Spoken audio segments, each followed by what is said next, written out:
आकाश और निर्मला दोनों पति पत्नी अकेले रहते थे। उनके कोई अपनी संतान नहीं थी। आकाश का एक छोटा भाई था नीलेश, उसकी पत्नी थी गोमती और एक 4 साल का बेटा था कुणाल। आकाश नीलेश के माता पिता अपने जीते जी अपनी संपत्ति का बंटवारा कर दिया। दोनों भाइयों को बराबर बराबर दे दिया था। अब वो इस दुनिया में नहीं रहे। आकाश बहुत मेहनती था। जो उसे मिला था उसने अपनी मेहनत और लगन से उसे कई गुना कर लिया था। वहीं नीलेश में इतनी बुरी आदत थी, ऊपर से पत्नी भी खर्चीली। जो मिला सब खा उड़ा कर खत्म कर दिया। कर्जदार भी पीछे पड़ गए। एक दिन रात को नीलेश और उसकी पत्नी अपने बेटे के साथ भागने की कोशिश कर रहे थे कि उनका एक्सीडेंट हो गया।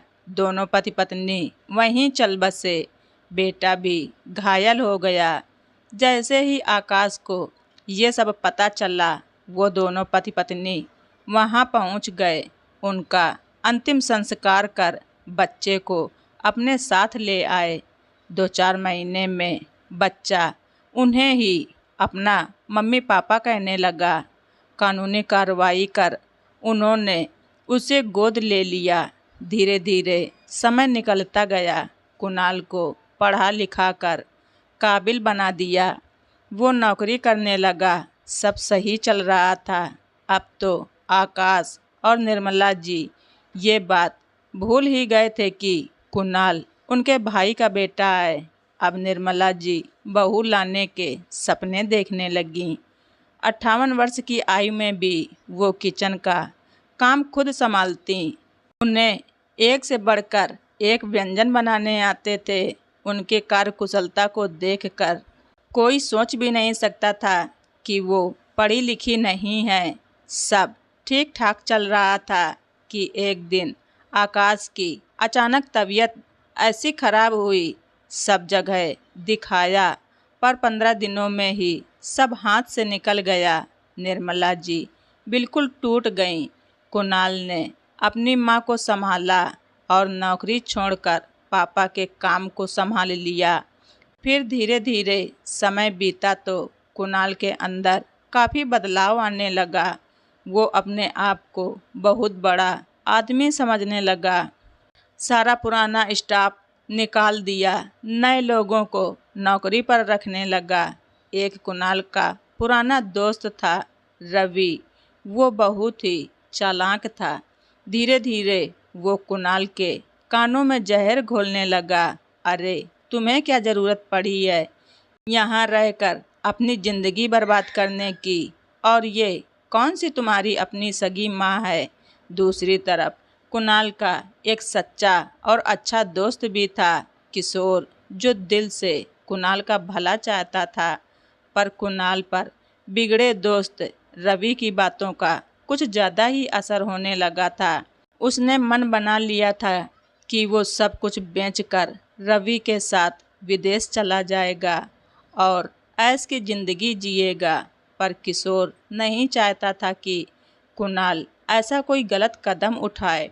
किशोर के पिता और आकाश जी काफ़ी अच्छे दोस्त थे, तो किशोर को उनके घर के बारे में काफ़ी कुछ पता था।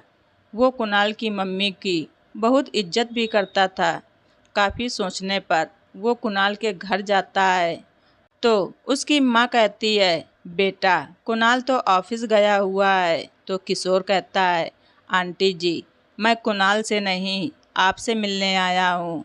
और वो रवि की और कुणाल की सारी बातें आंटी जी को बता देता है। तो आंटी जी कहती हैं, शुक्रिया बेटा, तुम्हारे जैसा अच्छा दोस्त बड़ी किस्मत वालों को मिलता है। अब निर्मला जी सोचती हैं, ऐसा क्या करूं कि कुणाल की ज़िंदगी बर्बाद ना हो। तभी वो कुछ सोचकर अपने वकील को बुलाकर वसीयत बनवाती हैं कि अगर किसी कारणवश उनका बेटा उनके साथ नहीं रहता तो वो अपनी सारी प्रॉपर्टी ट्रस्ट को दे देंगी। घर आने पर कुणाल अपनी माँ से कहता है, माँ, मैं अपना बिजनेस बढ़ाना चाहता हूँ। उसके लिए मुझे और पैसों की ज़रूरत है। मैं चाहता हूँ मेरे पापा का नाम देश में ही नहीं बल्कि विदेश में भी होना चाहिए। तो निर्मला जी ने कहा, ये तो बड़ी अच्छी बात है, तो तुमने क्या करने की सोची है? तो कुणाल ने कहा, माँ, मैं सोच रहा हूँ अपना ये बंगला इतना बड़ा है और हम रहने वाले बस 2, तो इसे बेच देते हैं और एक छोटा सा फ्लैट ले लेंगे और पापा के खेत प्लाट सब बेच दें। इससे बिजनेस में काफ़ी पैसा लग जाएगा तो तरक्की भी जल्दी होगी। तो निर्मला जी ने कहा, बेटा, अगर तुम तरक्की करना चाहते हो तो मेहनत करो, अच्छी योजनाएं बनाओ। सिर्फ पैसे से तरक्की नहीं होती और ये सब तुम्हारे पापा ने बड़ी मेहनत से बनाया है। इसे तो बेचने की सोचना भी मत। और अगर मेरे जीते जी किसी ने मुझे धोखा देने की कोशिश करी तो सब कुछ ट्रस्ट को चला जाएगा। तो कुणाल ने कहा, माँ, ये क्या कह रही हो आप? तो निर्मला जी ने कहा, बेटा, मैंने ये बाल धूप में सफ़ेद नहीं किए हैं। मुझे पता है तुम क्या सोच रहे हो। तुम्हें क्या लगता है कि मैं पढ़ी लिखी नहीं हूँ तो मुझे किसी चीज़ की समझ नहीं है? तुम्हारे पापा मुझे अपने बिजनेस के बारे में, प्रॉपर्टी के बारे में हर जानकारी देते थे ताकि कभी कोई मुझे धोखा ना दे सके। मुझे पता है तुम क्या सोच रहे हो, पर ये करने की गलती कभी मत करना, नहीं तो सब कुछ हाथ से फिसल जाएगा। इसलिए बस अपने कारोबार को संभालो। तो बेटा कहता है, अरे आपको क्या लगता है आप मुझे पैसे नहीं दोगी तो क्या मैं विदेश नहीं जा सकता? अब मैं अपनी ज़िंदगी अपने हिसाब से जीऊँगा। मेरा वो दोस्त है ना, वो लेकर जाएगा मुझे विदेश। आराम की ज़िंदगी जीऊँगा और गुस्से से घर छोड़कर चला जाता है। निर्मला जी किशोर को फ़ोन करके कहती हैं कि बेटा, कुणाल बड़े गुस्से से घर से गया है, एक बार ज़रा उससे बात कर लो। किशोर को पता था कि वो रवि के पास ही जाएगा। वो उससे पहले कि रवि के घर पहुंच जाता, जैसे ही किशोर को दिखता है कि कुणाल आ चुका है, वो रवि को अपनी बातों में उलझाने की कोशिश करता है। पर तभी रवि के मुंह से ये बात निकल ही जाती है कि वो कुणाल का सिर्फ इस्तेमाल कर रहा है विदेश जाने के लिए। उसे कुणाल से कोई लेना देना नहीं है। अरे वो तो एक नंबर का गधा है, गधा। अरे जो अपने माँ पापा का ना हो सका वो भला मेरा क्या होगा? मुझे तो सिर्फ उसके पैसों से मतलब है। कुणाल ये सारी बातें सुन लेता है और उसे समझ में आ जाता है कि उससे कितनी बड़ी गलती हुई है। अपनी माँ को धोखा देने की वो सोच भी कैसे सकता है? जिस माँ पापा ने उसे पाला पोसा बड़ा किया, आज वो उन्हीं को धोखा देने जा रहा था। वो बहुत उदास हो जाता है। उसका घर जाने का भी मन नहीं होता कि किस मुँह से माँ के पास वापस जाऊंगा। तभी किशोर कुणाल के पास आता है, उसे समझाता है कि आंटी तुमसे बहुत प्यार करती हैं, तुम उनसे दिल से माफ़ी मांगोगे तो वो तुम्हें माफ़ कर देंगी।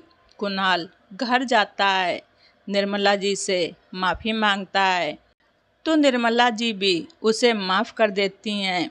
आखिर निर्मला जी एक माँ जो ठहरी, क्योंकि सारी गलती उसकी नहीं थी। बच्चे कभी कभी गलत संगत में पड़कर कुछ गलत फैसले ले लेते हैं।